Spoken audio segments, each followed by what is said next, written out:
On any given day, we walk around largely slaves to our thoughts. Whatever thing enters our mind, we usually just latch onto it without consideration, fully believing that thought and involving ourselves in that thought and embracing that thought and making it a part of ourselves and assuming that it is part of ourselves and identifying with it. By identifying with our thought, we are driven by those thoughts, by our karma. By letting those thoughts pass, by learning to see those thoughts, by learning to not attach to those thoughts, by learning to have an angry thing arise in our mind or a hurtful word that we want to scream at somebody show up within us, and to let it go. That is the most elemental exercise of free choice, of free will that you could have. And that is exercised by that awareness within you, stepping back and looking down and providing the venue in which to choose to not identify with thought, to choose to not be driven by impulse, by the cause and effect chain of the past, but by stepping outside, by stepping back, by saying, I see that thought, but I am not that thought, and I will let that thought pass. I will let that motion move through me, but I will not make it part of me. I will not believe that it is me. Look for opportunities like that in your life. When a thought shows up that maybe says, I'm not good enough, or I'm so angry, or I am right, they are wrong.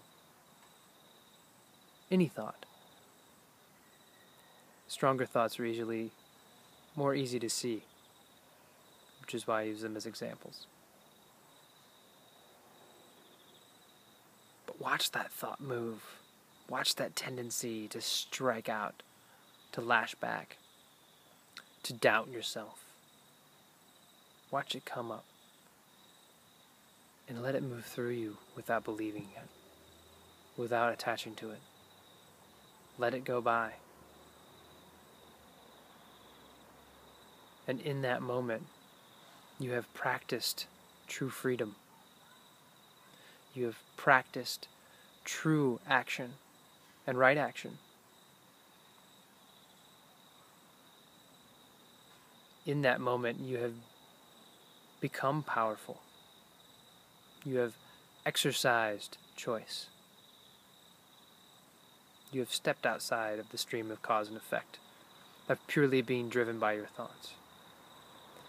And in that moment, you detach a little bit from all the things you think you were, all the things you think you are, and all the things you think you will be.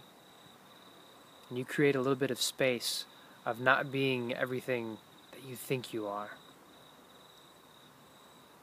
But by stepping back and seeing that all those thoughts are really just chaotic, terrible things driven by attachment and greed and ignorance and anger, and then you see them for what they are, and you step away and you let those go.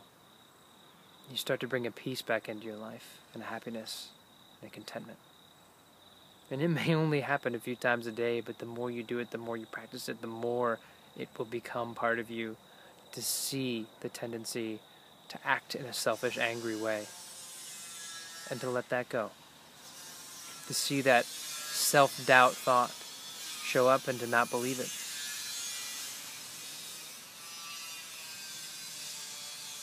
To hear your neighbor's buzzsaw running and to not let it distract you, but to stay focused.